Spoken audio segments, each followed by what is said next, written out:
Hello comic book fans, today we're talking about Dork issue 3. I've been enjoying this series very much and it's only gotten better as this series has gone on. After this we have issue 4 and that will be it for now.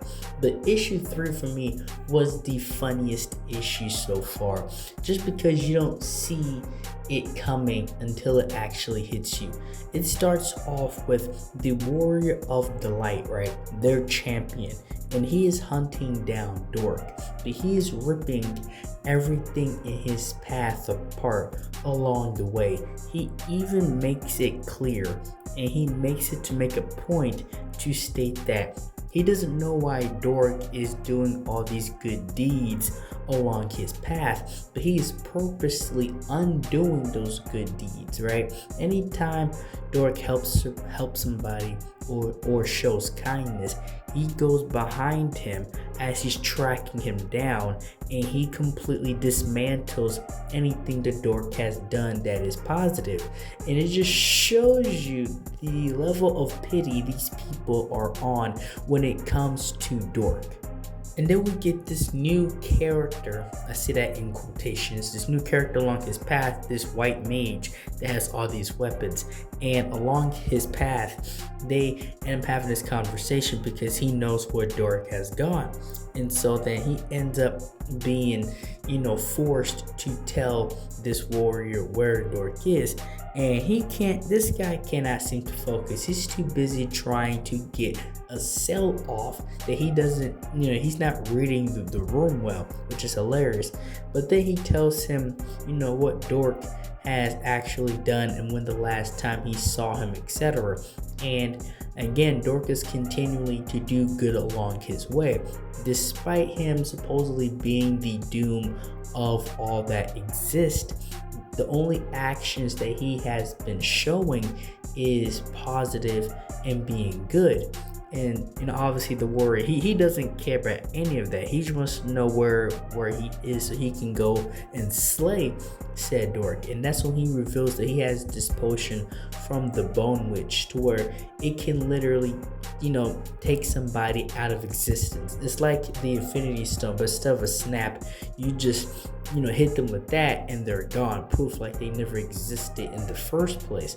But as this warrior keeps going along, right, he says, I will not stop until I find him.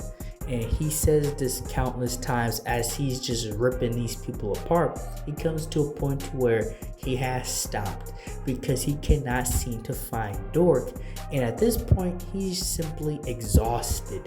And he cannot even seem to get close enough to who Dork is.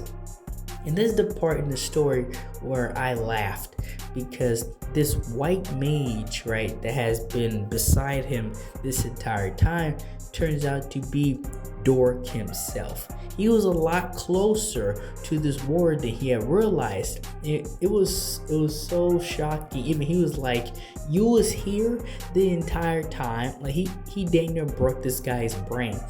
And then Dork, he just like I tried to make this easy, and the going back and forth until Dork sees his opening and kicks this guy square in the jaw and just launches him with one kick. It's very brutal. And that's one thing about Dork and about this series that's funny. It has a very lighthearted and a very adventurous tone that can get real brutal real quick. And Dork is not some weak little warrior. No, this guy actually has hands. But then when the battle actually happens and takes place, he's naming off his accolades as he's destroying Dork, like in an all-out fight in combat of hand to hand. Dork does not stand a chance against this guy.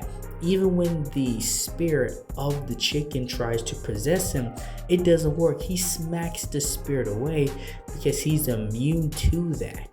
And this warrior shows a lot more, he's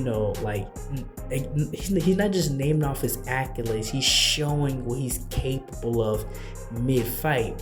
And he picks up Dork and Dork headbutts him because Dork was purposely taking this this ass kicking this entire time. Not that he had much of a choice, but he was purposely letting himself get beat up to this point just so he can get an actual opening. And when the Shield tries to come in and help him, he was already ready for the Shield, and he uses the Shield as a object and starts bashing Dork with him. So now the Shield and Dork is pretty much both destroyed at this point, and you just see blood everywhere. Like, this guy nearly completed his mission until he realizes he does not have his potion. And that's because Dork purposely was trying to get close enough and like get beat up on purposely long enough for him to steal the potion away from the warrior and then use it against him. He broke it on him and the potion was used on him. So now he's gone, right? Dork knew that he couldn't, physically fight this guy, or just brutally fighting him and beating him was not the way to go. But he knew if he gets hands on that potion that it would be mission complete, and that's exactly what took place here. And now that the battle's over, Dork is still left beat up, right? Like, he got one of the worst beatings of his life. I thought he was going to die a second time. He already died in the last book. I thought he was a goner again in this one.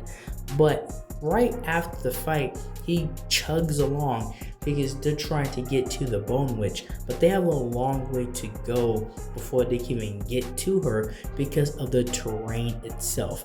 And then on the very last panel, we get a sneak peek at who the Bone Witch is, and I'm so excited for where this series is going next. And that's all I have for this video. Thank you guys for watching this video. Like, share, and subscribe for more, and thank you for watching.